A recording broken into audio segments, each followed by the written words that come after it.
Chapter 20. Sariwa pa rin ang pagkamatay ni Xander sa kanilang lahat.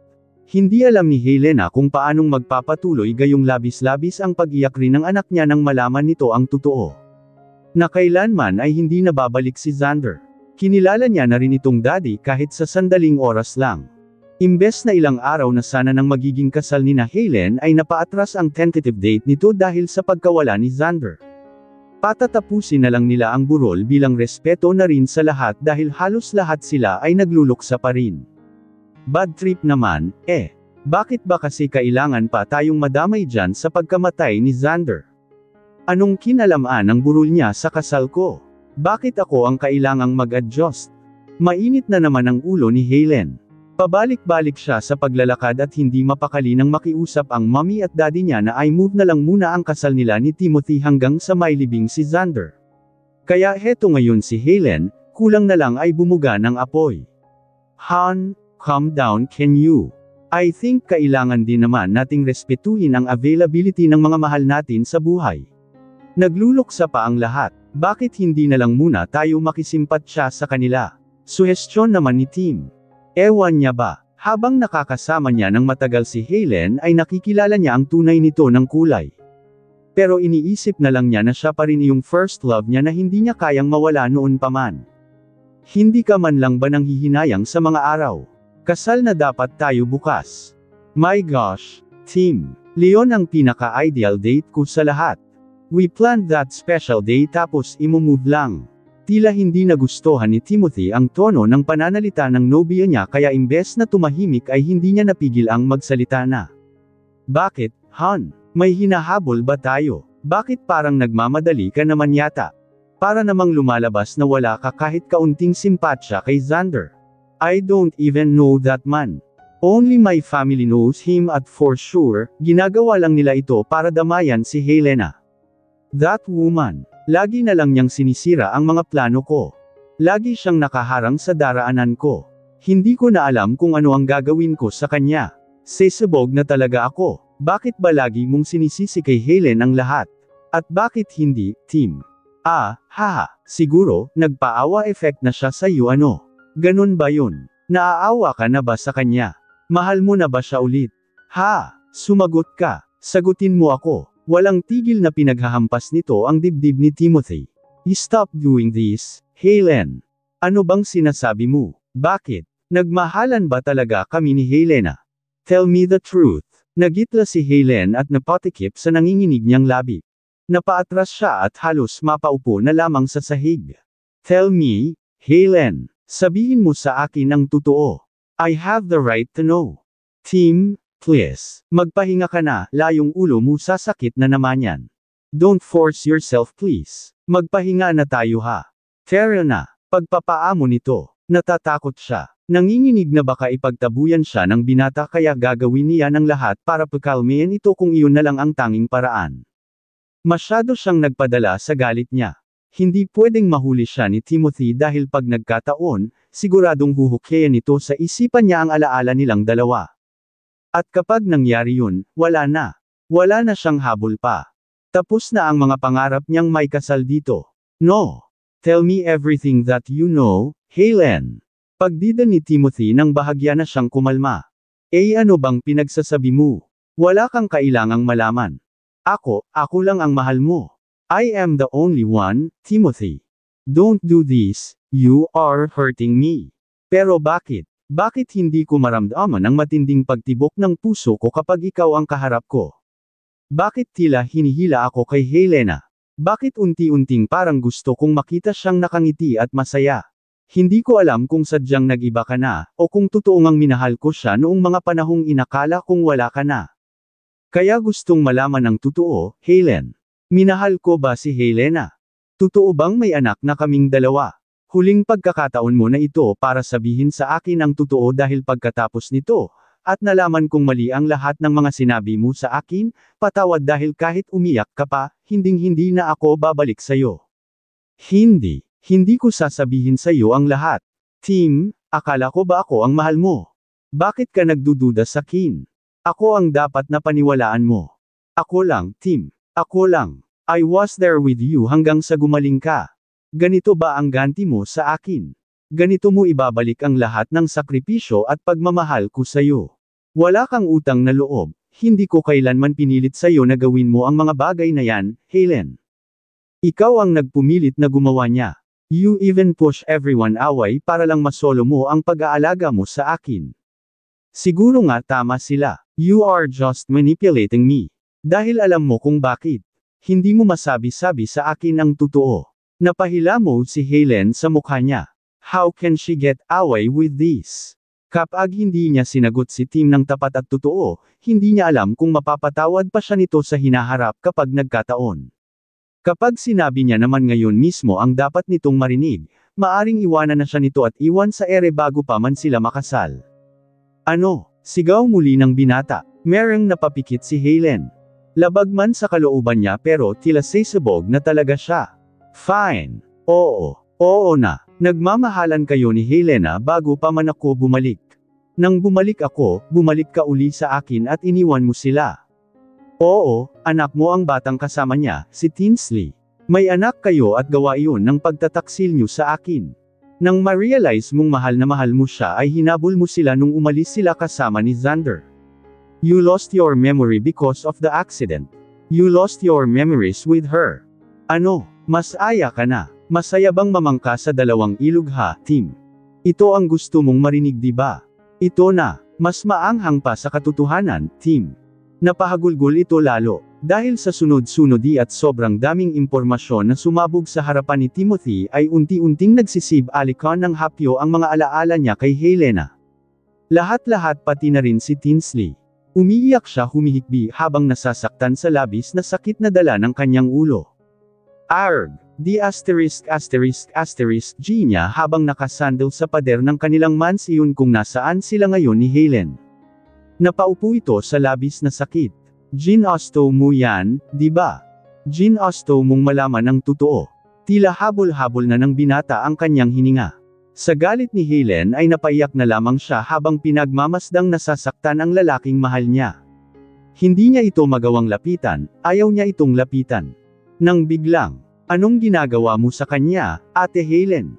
Tandang padamdam panipik. Gulat na tanong ni Helena nang maabyutin niya ang kakambal niya kasama si Timothy na nagsisigaw sa sakit ng ulo. Kasama nito si Carlo sa kanyang likuran at si Bea. Wow! Nandito ka na naman. Napakapakilamere mo rin talaga ano. Tandang padamdam. What the Helena? Ganyan ka na ba talaga Kadesperada para sunduin mo na talaga siya dito mismo sa pamamahay nila? Tandang padamdam panipik. Hindi siya pinakinggan ni Helena bagkus tinabig niya pa ito. Tabi, malakas iyon kaya't napaatras na lamang si Helen na naghihimutok sa galit. Tim, can you hear me? Ayos ka lang ba? Hinggang malalim, Tim. Tingnan mo ako sa mga mata. Nandito ako, si Helena ito.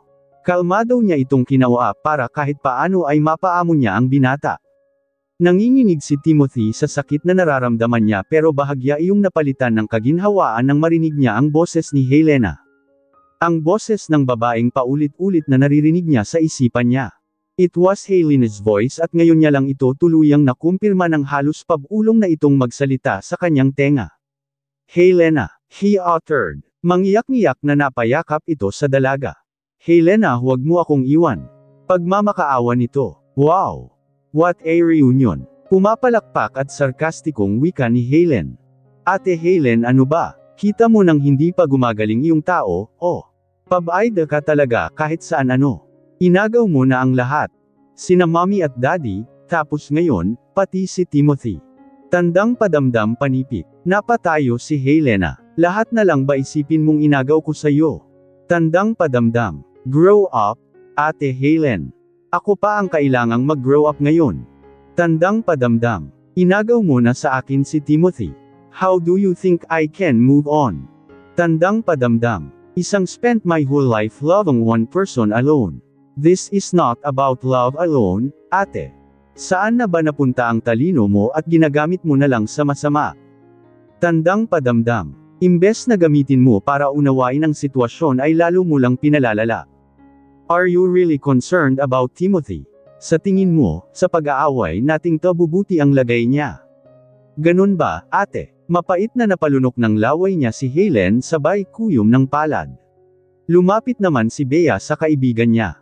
Tama na, sis. Awat nito. Umiling-iling si Helena. Carlo, pakialalayan naman si Timothy. Iuuwi ko siya. What? Hindi makapaniwalang tanong ng ate niya. Isang hakbang mo papalapit, sisiguraduhin kong lalabanan na kita talaga kahit na netoringan pa tayong magkapatid. Pagbabanta ni Helena. Naiwan sa pangangalaga ni Helena si Timothy.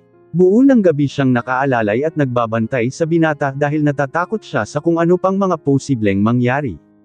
Magdamag rin siyang walang tulog. Mabuti na lang at maagang nagpahinga ang anak niya. Kay Timothy muna siya ngayon. Naaawa siya rito. He is suffering because of what her twin did. Hindi niya alam kung pagmamahal pa ba iyon o kabaliwan na. Nahihimbing na ngayon sa pagtulog ang binata. Kita sa mukha nito ang stress. Napaisip tuloy siya kung inalagaan naman ba ng ate Helen niya si Tim ng tama o baka sa pagsasama nilang dalawa ay puro pagmamanipula ang ginawa nito. Kawawang Timothy, biktima na siya at mas lalo pang nabiktima. Tim, huwag mong madaliing bumalik ang memorya mo. Maghihintay kami ni Tinsley kung kailan mo kami maaalala. Ang mahalaga, mas ligtas ka na ngayon sa mga kamay ko. Tulog ang binata kaya malakas ang loob niyang kausapin ito. Napatitig siya sa maamo at gwapo nitong mukha na halos walang kakupas-kupas. Kung paano niya itong minahal noon ay ganun pa rin talaga hanggang ngayon kahit na ang dami nang nangyari at nagbago sa mga buhay nila. Namalaya na lamang niya ang sarili niya na hinahaplos ang buhok ng binata. How can you sleep so handsome, Tim? Palapit ng palapit dito ang kanyang mukha. Matagal-tagal na rin mula noong huling beses na magkalapit silang dalawa. She missed him so much pero nariyan pa rin talaga ang sakit. Nagkamali si Timothy ng desisyon maraming beses. Pero bakit pakiramdam niya, mauuwi pa rin siya sa pagpapatawad dito? Her love is still powerful than the pain. Isang pulgada na lang ang lapit niya sa mukha nito and he can feel him breathe. Maduduling na nga yata siya sa titig kay Tim. It feels unreal. Napangiti siya. Namilog ang mga mata niya nang tila inangat ng binata ang mukha nito para mag-ibang posisyon sa pagtulog at dahil doon ay naglapat ang mga labi nilang dalawa. Napaayos ng upo si Helena. Nakakahiya. Nakakahiya ka, Helena. Mahinang wika niya sa sarili habang pinagsasabunutan ng mahina ang buhok niya. Dahil sa pagtama ng kanilang mga mukha ay napabalikwas ng bangon si Timothy. Anong nangyari? Tila naalimpungatan pa nitong tanong. Natatarantang umiling-iling si Helena. Wala. I felt something touched my lips. Nagtataka nitong sagot sabay hawak sa labi niya. Napangiwi si Helena. Naku po, sana naman hindi niya maisip na ako iyon. Ano iyon, butiki? Tama. Nako, crush ka siguro nung butiki. Pagsisinungaling niya pa na hindi naman kapanpaniwala. What? That real? Kadiri naman. Hindi makapaniwalang sagot nito. Kumusta na ang pakiramdam mo, Tim? Tiningnan siya nito sa mata. Hindi na rin naman masakit ang ulo ko. That's good to hear. Baka naman pwede na kitang iwan dito. My daughter needs me too. Palm niya. You mean, our daughter? Tila nagpantig ang tenga ni Helena sa mga sinabi nito. Did he just claim Tinsley as our daughter? Parang ayaw niya tuloy na maniwala. Do you finally remember us? Tanong ni Helena. She sounds so much excited. Napayuko si Tim. Not completely yet. Akala naman niya, naalala na sila ng tuluyan. Pero magandang senyales pa rin naman iyon, Kahit papaano ay alam niyang unti-unti nang nagbabalik ang alaala ng binata sa kanila. Hindi na iyon masama. Do you love me, Helena? Mahigpit niyang naikuyom ang kanyang palad ng dahil sa tanong na iyon. Bakit naman ganito ang mga tanong mo, Tim? I'm too shy to answer such question lalo pa at sa harapan mo mismo. Pwede bang hindi ko sagutin? I want to know why you love me despite of everything that happened. Hindi pa ba sapat ang mga salitang mahal kita, para ipaliwanag kung bakit sa dami ng nangyari, nandito pa rin ako, Tim? Timothy became speechless. He's too shy enough to say anything again. Nahihiya siya sa mga ginawa niya kay Helena kahit hindi niya tuluyang maalala. But it must be so painful to the point na kinailangan nilang umalis at magpakalayo-layo, mula sa kanya. Look, Helena, I couldn't remember everything right now, but I feel so sorry. Maari mo pa ba akong mapatawad? Napangiti ng hilaw si Helena. Ang daya naman yata nun. You want to say sorry kahit na hindi mo maalala ang lahat. Pero parehas lang din naman iyon, eh. Hindi ba? Hindi. Because you are not mentally aware. But if you insist, pwede naman kitang patawarin. To settle everything down. Bumantong hininga si Helena. But I just cannot feel the sincerity that you are really sorry because you cannot really remember everything. But my heart do. Maari mo ba akong tulungan na bumalik ang mga alaala ko? Helena wasn't expecting that one question. But she felt overwhelmed. Sigurado ba talaga siya? Does he really mean it? Timothy, you can't take it back. Because it will really help you if you want to. But can I take you back? You can't take back what you cannot remember. Isa, then, I will remember you in my memory, Helena. And by that time, I will finally put a ring on your finger. Napahawak si Helena sa bibig niya sa gulat. Gusto niyang maiyak. What does it mean? Will he marry me? Anong do I still need to elaborate? Napalunok siya ng laway. Pero bakit? Why not? We have a daughter. You're her mom. We are supposed to be one family. I want to spend all my time with you until I gain my memory back. You will help me, do you? Lumapad ang mga ngiti ni Helena. I will. Of course. Hindi masukat ang mga ngiti sa labi niya, layong saya ay walang katumbas. Tila napawi ang pagkalugmok niya sa lungkot nang mamatayan siya ng kaibigan. Sana magtuloy-tuloy na ito. Sana, maging maayos na rin ang lahat. Tama nga ang sinabi nila na matapos ng matinding ulan ay ang pagsibol ng bahaghari na nangangahulugan ng bagong pag-asa. Pero sana, sa pagkakataong ito, wala nang kukontra pa kahit ang Ate Helen niya. Pero paano si Ate Helen? Walang ano-anong tanong niya. -1 don't know. I just don't want to ever talk to her again.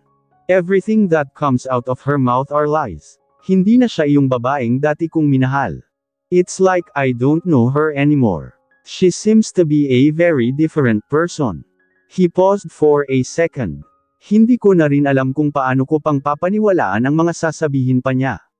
You are right, Tim. Everything that comes out of her mouth are lies. Sorry for not believing in you sa umpisa pa lang. Pananghinaan siya ng loob bigla. Ayos lang. Lumipas na rin naman ang sakit, eh. Pero yung sugat nandito pa rin. Umupo siya sa tabi nito. Kung hindi pa huli ang lahat para bumawi, pwede pa ba akong bumawi sa inyo ng anak natin? Bakit naman hindi? Hindi mo alam kung gaano kasabik sa iyo ang bata. Yung mga araw na tinutulak mo siya palayo, wala siyang ginawa kundi umiyak na lang ng umiyak. Ano bang magagawa niya? Bata lang siya. At malabong paniwalaan mo. I feel bad. Really? Helena chuckled. Huwag mo nang isipin iyan ngayon. Ang mahalaga, nasa pangangalaga ka na namin and we will do everything to make sure na gagaling ka na, Tim. Sisigot pa sana ang binata pero pinangunahan siya ni Helena. Magpahinga ka na. Bukas na bukas din ay aalis tayo ng anak mo. Ipapaalala ko sa iyo kung paano si Tinsley nabuo. Malapad na napangisi si Timothy nang sabihin iyon ni Helena. Napanatag naman ang loob niya. Mukhang makakatulog siya ng matiwasay sa gabing ta. Tila nabunutin siya ng tinik nang makalaya siya kay Helen. Good night, Helena. Have a good night. Pagkalabas niya ng guest room ay halos magtitili siya sa kilig. Hindi naman siguro ito panaginip. Totoo na nasa kanya ngayon si Timothy at gusto niyang maalala ang lahat sa tulong niya at ng anak nila. 0, nakangiti ka yata? Tanong ng mommy niya na nakasalubong niya sa hallway. Mom, I think everything is going back to normal starting tonight. Kumunat ang noo ng mommy niya. How can you say so? Dahil handa na si Timothy na maalala ang lahat sa tulong ko. Gulat din ang mommy niya sa mga sinabi nito. Talaga. Tandang padamdam. Mabuti iyan, anak. Pero papaano ang Ate Helen mo? Will she still come back here? Nag-aalala nitong tanong. Nabuga ng hangin si Helena. Hindi ko alam, mom. Pero sa tingin ko, wala siyang mukhang may haharap ngayon after Tim knew everything. Kung hindi yun magpapakalayo-layo, baka nagpaplano na naman iyon ng susunod na hakbang na gagawin niya laban sa amin. Nag-alala na naman ang mommy nila. Kailan ba titigil si Helen? Nauuwi na sa sakitan ang lahat pero hindi pa rin ito matanggap na hindi na tulad ng dati ang buhay na iniwan niya. Sana ay huwag nang dagdagan pa ng ate mo ang gulo, anak. Sana, maging maayos na ang lahat dahil ayaw kong magkawatak-watak na naman tayo sa pangalawang pagkakataon. Mom, sana ganyan rin ang iniisip ni Ate Helen. Matulog ka na. Alam kong pagod ka rin kaya sige na, anak. Baka magtaka na si Tinsley at wala siyang katabi. Payo ng mami niya. Ito na yata ang isa sa pinakamagiging mahimbing na tulog ni Helena. Unti-unti na niyang nararamdaman na samasa kanila ang pag-ayon ng tadhana. Hindi magiging madali, pero susubukan niya. Hindi siya mawawalan ng pag-asa. Because after all, Timothy is still the father of her child at puso niya lang din ang nakakaalam kung gaano niya ito kamahal mula noon magpasa hanggang ngayon. Lumaki siyang buo at kumpleto ang pamilya. Hindi niya hahayaang sa paglaki ng anak niya ay wala itong kikilalaning ama. Dito, panimula ni Helena, malawak ang ngiti niya. Nasa bar kasi silang dalawa ngayon ni Timothy. Nag-effort pa si Bea na yayain ang lahat ng mga nakainuman nila noong gabing iyon para makisama sa kanila at makipagtulungan sa pagbabalik ng mga alaala ni Timothy na nabura.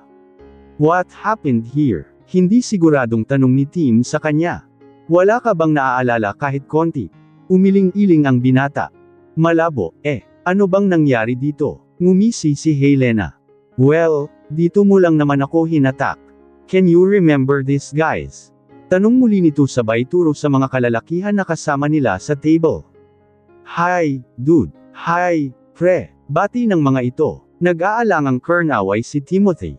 Not like that. Una mong inagaw sa akin ang isang shot na para sana sa kin.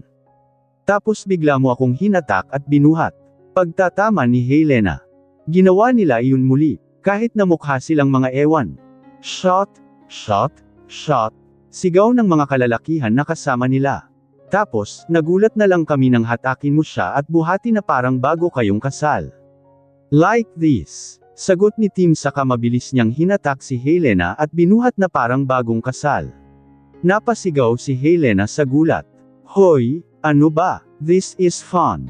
Kantsaw nilang lahat. Maging si Bea ay napahagikhak sa sobrang kilig. Ayan, tama nga yan. Tapos, inuwi mo na siya sa bahay niyo at alam mo na. Namula tuloy bigla si Helena. Bea, ano bang sinasabi mo? Saway niya rito. Hiyang-hiya na siya tuloy. Lalo pa nang magsalubong ang tingin nila ni Timothy at mapupungay ang mga mata nito na nakatingin sa kanya. Dinala ba talaga kita sa bahay? Tanong pa ng binata. Hindi alam ni Helena kung paano niya ito nang sasagutin sa hiya niya. Hanggang ngayon ay buhat-buhat pa rin siya ni Timothy kahit na pinagtitinginan na sila sa loob ng bar ay tila wala itong pakialam. Tumango lang siya at hindi nagsalita. Pero hindi niya alam na iyon lang naman pala ang hudyat na hinihintay ng binata bago niya ito dalhin sa bahay nila. Naramdaman na lamang niya na unti-unti na silang lumalabas ng bar. Hey, Tim, saan mo ako dadalhin? Takang-taka na tanong niya. Sa bahay. Walang pag-aalin lang ang sagot nito. Hoy, Tim. Ingatan mo na iyang si Helena ha. Bibigwasan talaga kita.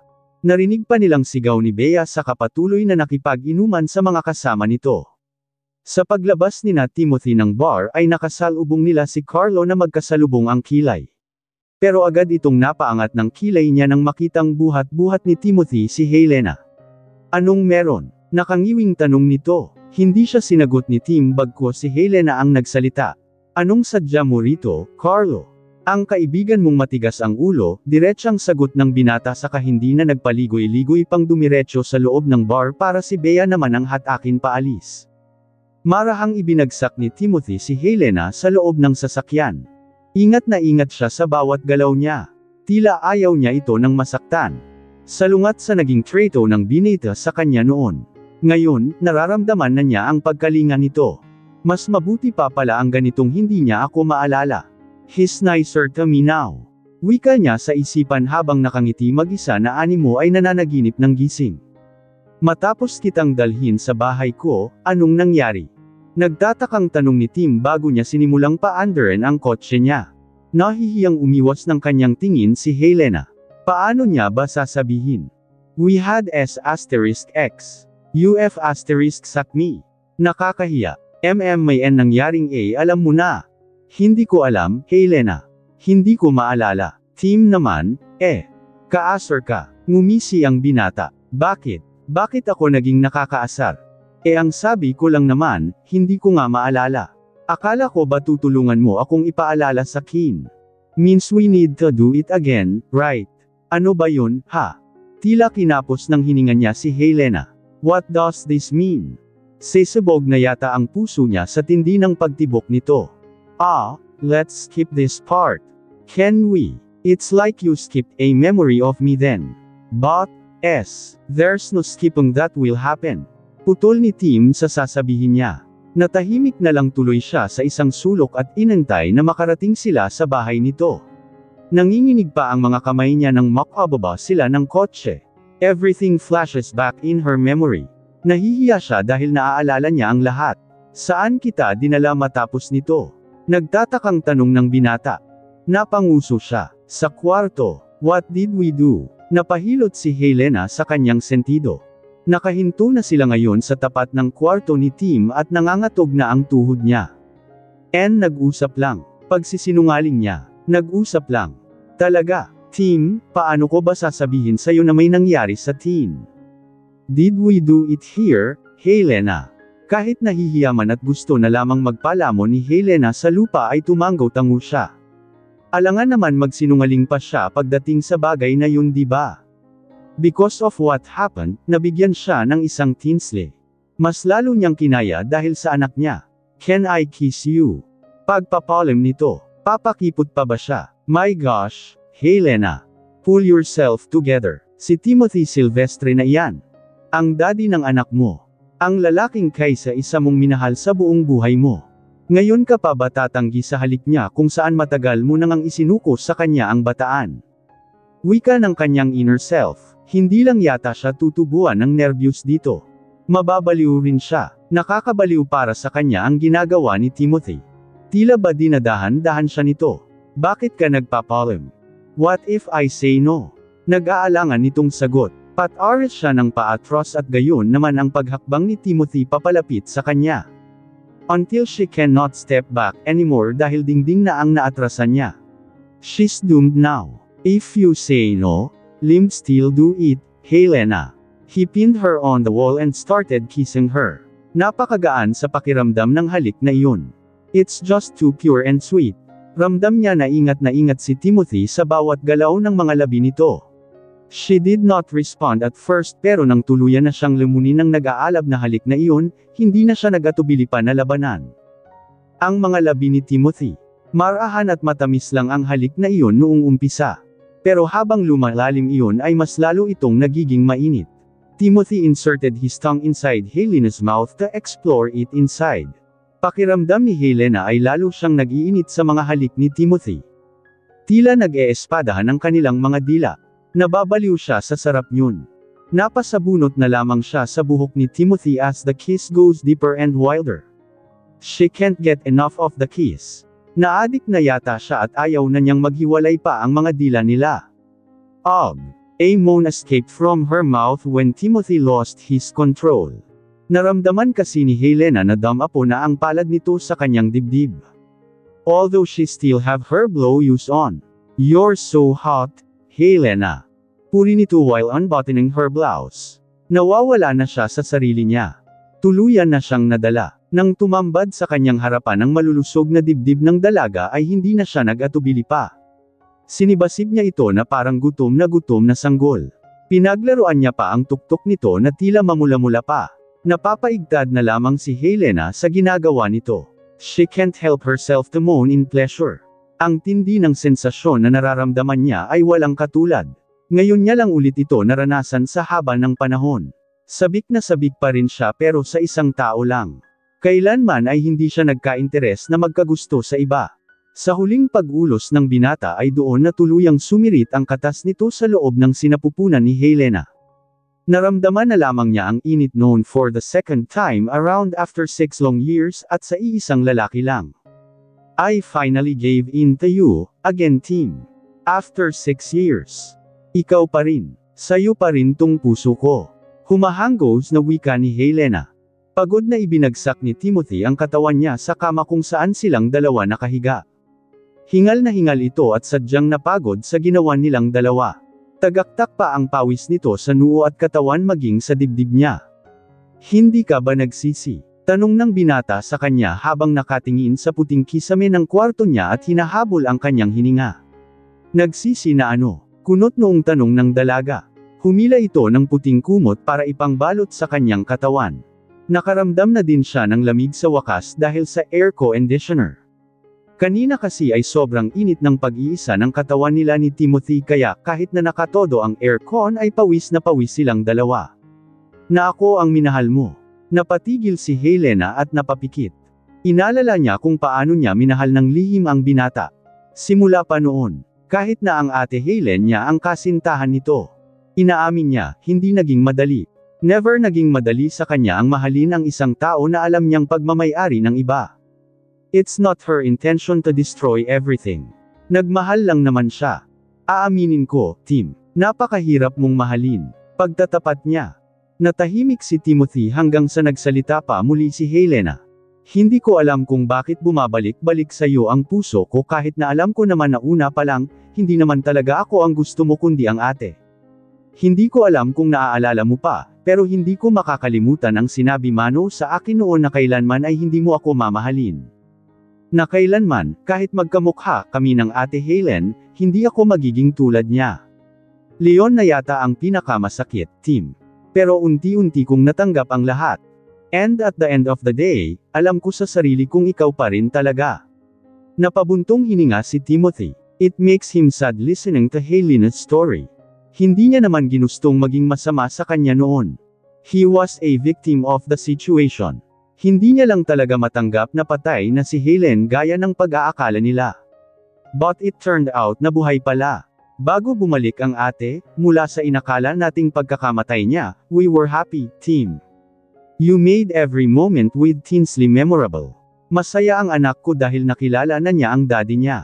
Pero para mo rin kaming pinatay ng pilan mo ang ate Helen over US. Dugtong pa ni Helena, I'm so sorry. He whispered with sincerity. Kitang-kita sa mga mata nito na talagang gusto niyang ihingi ng pasensya ang mga kamalian niya. His eyes speaks a lot. Matatanggap ko lang ng tuluyan iyang sorry mo kapag sinabi mo na iyan sa harapan namin dalawa ng anak mo kapag bumalik na ang alaala mo, doon lang, Tim. Doon ko lang mapapatunayan that you are really sorry. Timothy pulled her closely to him. They shared the blanket. Hinalikan siya nito sa noo. Nothing happened between Helen and me. Hindi ko alam kung bakit sa iyo ko lang gustong gawin ang bagay na to. My heart doesn't beat for her the way it beats for you. Isa sa mga sinabi nito ay hindi napigilan ni Helena ang kilig niya. Ano ka ba, Tim? Huwag mo nga akong pinakikilig ng ganyan. Hindi porke wala kang maalala ay ganyan ka ng bumanat ngayon. Tuldok. Wika ni Helena sa isipan. Zay, hindi ko naman gustong malaman kung may nangyari sa inyo o wala. Pagsusupleda niya, gusto ko lang naman sabihin. Dapat mo bang ika-proud yun? Oo naman. Maybe my snake is only loyal to you. Pagdidiin pa ni Tim. Bakas sa mga mata ni Helena ang gulat sa mga salitang binitawan ng binata. Your mouth. Saway niya. Why? Would you like to kiss again? Nakangising pang-aasar nito, ikaw talaga. Ang feeling mo naman. Akala mo baliw na baliw ako sa halik mo ganun ba? Pagmamaang-maangan niya pa. Bakit? Hindi ba? Kung makaungol ka nga kanina. You kept saying, hey. Ano ba? Nakakahiya. Can you shut up? Nahihiyang saway ni Helena dito. Ang cute mo pala ano. You look so pure. Si Helen kasi, kapag nagagalit, nagiging dragon. Zero, bakit mo kami kinukumpara? Hindi ba't hindi ako magiging siya kailanman sa paningin mo? Minahal ba kita, Helena? Walang patumpik-tampak na tanong ng binata. Natahimik si Helena sa tanong nito. Sa muli ay hindi niya alam kung ano ang isasasagot niya dahil mismo sa sarili niya ay hindi niya sigurado. Ang sabi mo, oo. Pero pinagpalit mo pa rin kami, mapait na sagot ni Helena. Tumalikod siya kay Tim sa pagkakataong ito. Hindi niya alam kung kaya niya siyang tingnan kapag naaalala niya iyon. Dama ni Timothy ang sakit sa pagkakasagot ni Helena sa kanya. He feels sorry. Nagi-guilty siya pero hindi niya talaga maintindihan dahil hindi pa tuluyang bumabalik ang alaala niya sa dalaga. And once that happened, sisiguraduhin na niya na itatama niya ang lahat. Kung hindi man, gagawin niya ang makakaya niya to bring back the broken pieces of their family together. Tulad ng pinanggako niya kay Helena na sa pagbabalik ng mga alaala niya, he will finally put a ring on her finger. Helena feels so good waking up in the morning na nasa tabi niya si Timothy. Hindi niya akalain na darating sila sa puntong ito. Waking up beside the man she loves is just a dream come true for her. Nauna siyang nagising sa binata kaya malaya niyang napagmasdan ang maamo nitong mukha. Hindi na siya makapaghintay pa na bumalik ang mga alaala nito tungkol sa kanya. Alam niyang darating din sila sa puntong iyon pero she's just too excited about it. Dahan-dahan siyang bumaba sa kama kung saan siya nakahiga. She's totally naked. Hinanap agad ng mga mata niya kung saan na napunta ang mga damit niya. Mabilis niya yung sinuot saka siya lumabas ng kwarto. Kilala naman siya ng mga katulong ni Timothy dahil noon pa man, noong sina Helen pa at Tim ay nagpupunta rin siya rito. Manang, tulungan ko na ho kayo sa pagluluto, wika niya sa isang katulong. Medyo may katandaan na rin ito pero dito pa rin at tapat na nagsisilbi sa mga Silvestre kahit na si Timothy na lang ang naninirahan sa mans iyon mag-isa. Talaga ho, ma'am. Nako, matutuwa ho si sir kapag nagising siya at kayo ang naghanda ng makakain niya. Talaga po. Oo naman po. Nang maramdaman naman niya ang pagkalinga mula sa ibang tao. Alam niyo naman po iyang si sir kahit pa man noon ay may kasungitan talaga. Lalo na nang akalain ng lahat na wala na si Ma'am Helen ang kambal niyo po. Wala na kasing mga magulang kaya hindi naman makahanap ng pagkalinga sa ibang tao. Tipid na ngumiti si Helena. Nakakalungkot nga po, kasi, hindi niya kami maalala sa ngayon. Kaya nga rin ho ako nandito para iparamdam sa kanya na hindi siya nag-isa. Na mayroon siyang kasama. Mabuti na lang po at binawi niyo siya kay Ma'am Helen. Hindi naman kasi gumagaling si Sir Tim kahit nasa pangangalaga niya. Madalas silang mag-away lalo na pagtungkol sa inyo. Naririnig ko yun kahit na naririto ako sa labas. Agad na nagunot ang noo ni Helena sa narinig niya habang nagtitimpla siya ng kape. Kaya siguro imbes na paunti-unting gumaling si Timothy ay lalo lang siyang nahihirapang makaalala dahil hindi tulong ang binibigay ni Helen sa kanya. Malamang sa malamang ay sinasamantala lang nito ang kawalan niya ng memorya kay Helena. Na para bang kahit na hindi na ito gumaling, basta't nasa kanya ito. Humigop siya ng bago niyang timplang kape bago sumagot. Hindi ko na rin po alam kung paano kung may babalak ang dating Ate Helen na nakilala ko naming lahat. Maging kami rin po, hindi namin akalain na magiging ganito siya kadesperada sa pag-ibig. Ganoon po talaga ang buhay, ma'am, Ang mahalaga ho ngayon, huwag niyo nang basta-basta bibitawan si Sir at baka manako na naman iyan ni Ma'am Helen. Baka kayo na lang ho talaga ang makatulong sa paggaling niya. O siya, Terrell na ho. Magluto ho tayo ng paboritong breakfast ni Sir. Gusto ko yan, Manang, sagot ni Helena sabay higop ng kape niya. My favorite breakfast is drinking her coffee. Napalingon si Helena sa nagsalita at halos bumulwak ang kapeng iniinom niya sa gulat. Tim, ano bang pinagsasabi mo? Kunot noo nitong tanong. Hiyang-hiya siya dahil nakikinig pa naman si Manang sa kanila. Ano hong ibig niyong sabihin, Sir? Tila naguguluhang tanong ng katulong. Mabuti na lang at may pagkaslow ito. Wala, Manang. Hayaan niyo na ho dyan si Helena. Gusto ko siya lang ang magluluto para sa akin. Utos nito, teka naman, Tim. Nagpapatulong nga ako kay Manang, Hindi na kailangan. I can help. He offered. Way. Marunong ka. Mukhang taga-kain ka lang, Lumapit ng dahan-dahan sa kanya si Tim. Oh no. Don't you underestimate my skills, Helena. Sige nga, bakit hindi ikaw ang magluto? Tila namutla si Fim sa hamon ng dalaga. Mukhang mapapasubo yata siya ngayon but he wants to try. Bakit ganoon? Kahit na hindi niya maalala si Helena, nararamdaman niya na malalim ang pinagsamahan nilang dalawa. Habang unti-unti niya itong nakakasama ay lalo niya lang itong lalo gustong alalahanin. Zero, natahimik ka. Baka hindi mo just sit right there and watch me. Baka ma-inlove ka sa cooking skills ko. Pagyayabang nito kahit sa totoo lang ay hindi naman siya kagalingang magluto. Hindi alam ni Helena kung tunay ba ang sinasabi nito o hindi pero nakangiti siya habang tinitingnan si Timothy habang nagsusuot ng apron. Mukha tuloy lalo silang mag-asawa. At siya ang reyna na kailangan nitong ipaghanda ng makakain.